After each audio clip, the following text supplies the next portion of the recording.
هغه لوبغاړی چې د افغانستان لپاره یې لومړی وکټ واخیسته هغه لوبغاړی څوک و چې دغه ریکارډ یې په خپل نوم کړ. دا معلومات را سره په دغه ویډیو کې وګورئ. ګرانو لیدونکو السلام علیکم، وخت مو بخیر، ستړي مه شئ. افغانستان کرکټ اوس اکثر لوبغاړي په هیواد دننه بیلابیلو برخو کې مصروف دي.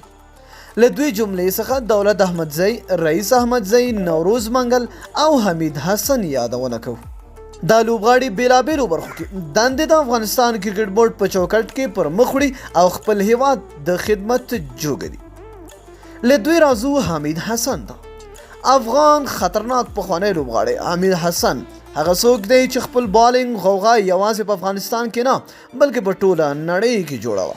کله چې د افغانستان کرکټ پیل شو او ملي لوبډلې بهرنیو هیوادونو ته د سفر موزې برابر کړي، حمید حسن هم ورسره مل و.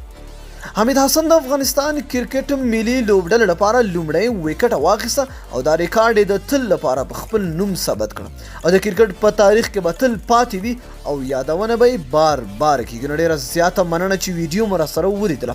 تر بیا بلې ویډیو د الله په امان په دعاګانو کې مې یاد ساتئ.